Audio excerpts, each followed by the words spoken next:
Hello, and welcome back for another broadcast of Woman to Woman. Today's program is entitled, I Wonder Where the Wonder Went. That's intriguing. I know you're wondering what in the world it's going to be about. Well, last time we talked about how God made us wonderfully, that we are fearfully and wonderfully made. So when we think about wonder, there's a sense of excitement and enthusiasm and joy and expectation. So we were actually created in the atmosphere of wonder. Ooh, wow, I really like that. And then Psalm 139 verse 14 says that we were fearfully and wonderfully made. Think about when a baby is born into the world, and just the innocence, the clean slate, the blank page on which everything can be written. And a newborn baby has a sense of wonder. There's nothing that a newborn baby cannot accomplish, or at least they don't know that they can't accomplish it. And so with every new task, they take that task on without a doubt that they can accomplish it. And so even though it's a challenge, we see babies when they first roll over, they grin and giggle about it. And, you know, who knows on the inside of them how long they tried to do that. But at the point where they finally flip themselves over, then they giggle and they're so excited about it.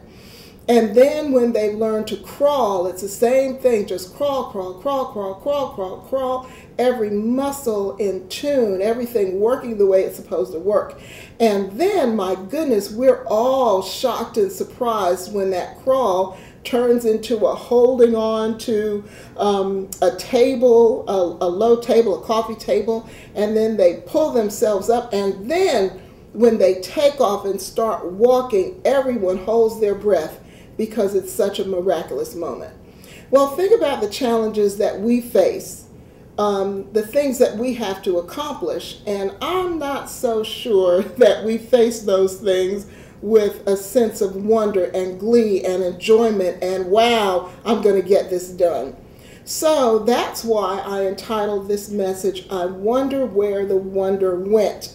And we'll probably have a few sessions on it because there's a lot of information to cover. One of the things we have to realize is that this world is not a soft place. It's not a soft place to land. It's an unforgiving world. It's a hostile world. So we have to understand that first, that things are not going to be easy. And I realize that the women and men that are watching this telecast are different ages. So if you're a teenager, you'll view this information differently than if you are an older person, or even if you are a male. But I'll try to bring out things that really have to do with all of us. So I'm really big on the word resilience. And resilience means the ability or the power to bounce back. And usually it's described as bouncing back from adversity. But sometimes we don't bounce back from adversity. We just bounce back from whatever the change is. Suppose there's a change in your life. You have to adjust to that change. And if it's something that you didn't expect, then you have to be resilient in getting all of your emotions and your thoughts and everything together in order to be successful in that change. So resilience, the ability to bounce back. One of the reasons that people don't bounce back very quickly is because they see a challenge, and let's just talk about challenges for just a moment. They see their challenges as being permanent, pervasive, and personal. So those are the 3 P's that I want to carry along with in this message. Permanent, pervasive, and personal. Permanent of course, means that it's not going to change. It'll stay that way forever. There's no end in sight. Pervasive means that it infuses itself in every single aspect of my life. Personal means it's either my fault or I had something to do with it. So permanent, pervasive, and personal. One of the experiences that I'd like to draw on from my own life in order to shed light on this topic is the fact that I grew up in Teaneck, New Jersey. During the time that my parents moved there, it was a predominantly Jewish town. I loved it there. It was a fairy tale life.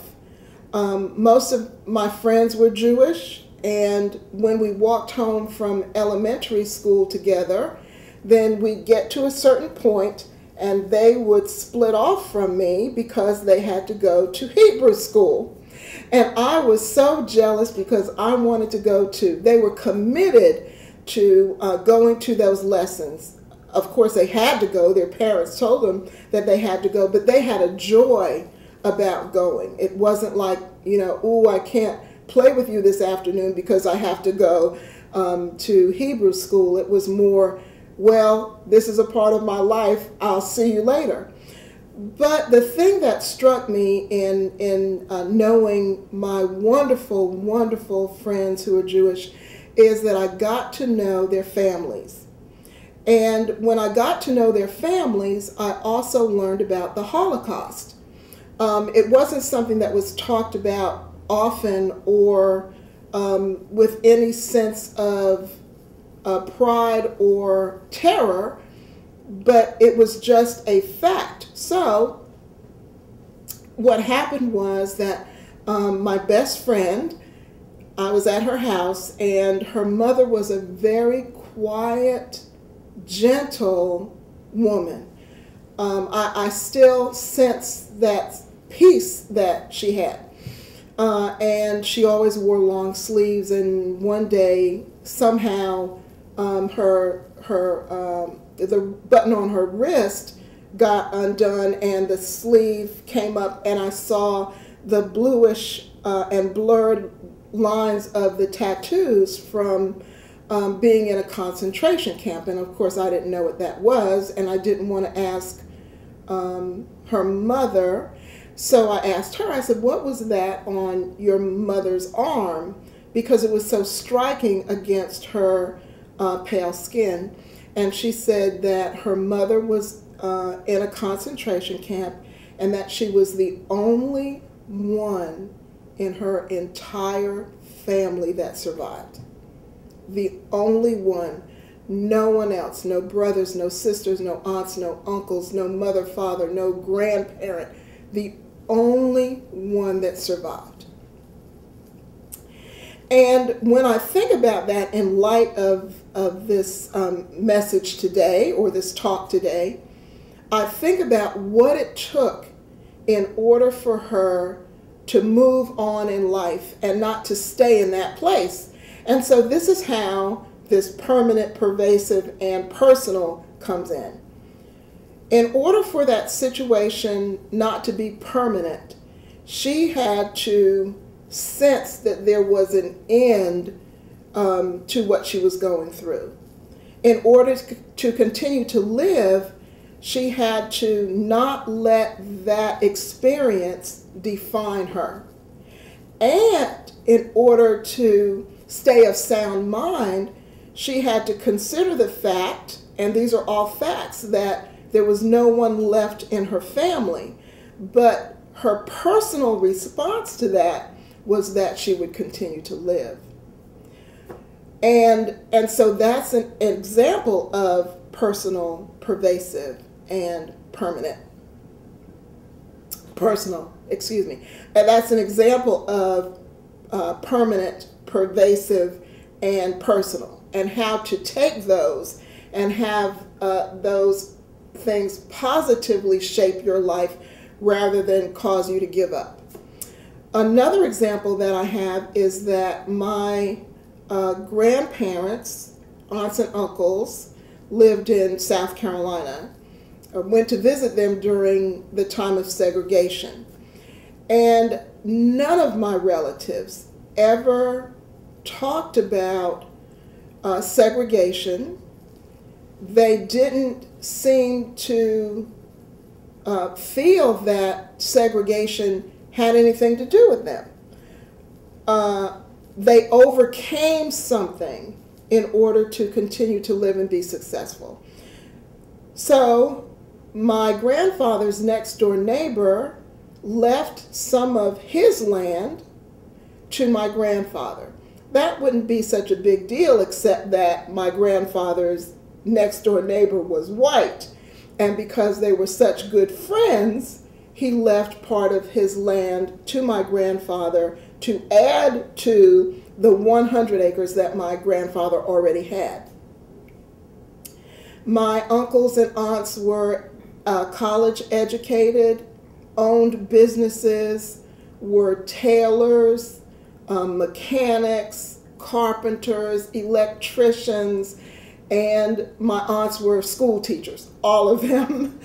So my example of what life looked like and what restored wonder to me was, as I look back on it, even in the midst of segregation, they found a way not to allow the fact of segregation to affect how they live their lives.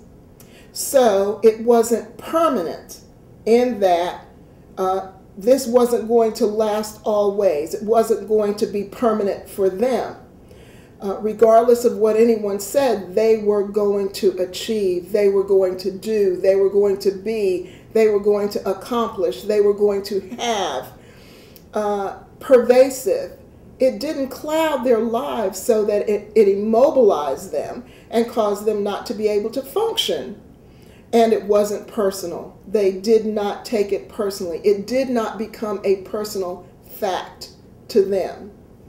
If someone said that they were not as good as someone else, that might have been what that person thought, but they never received it and accepted that as being truth for themselves. There is another important fact in this message. In the situations that I've mentioned, and I mentioned the big ones, because when we look at and think about the big ones, then maybe when we think about some of the things that stop us in our tracks that are not so big, then maybe we'll find a better way to recover from them. And some of them may be big. And this is a message about whether something is a big challenge or a small challenge. If it's your challenge, then it's big to you. And I understand that and accept that. So if someone called you a name and you're a teenager, then, and we hear a lot about bullying, and so think about it in the terms of permanent, pervasive, personal. Someone says, oh, I don't know, that you're ugly. Okay, so they say that you're ugly. Are you going to make that permanent? You know, and the reason I'm laughing is that everyone goes through an ugly phase. And there are pictures that my parents have of me that have been destroyed because of that phase. But anyway, so permanent. You're not ugly, and I'm positive that you're not. That thought, that word that was said, does not have to be a permanent thing to you. Pervasive, all day long, every single day, day in, day out, throughout the night, I dream about somebody saying that I'm ugly. And then personal, every time I look in the mirror, all I see is ugly.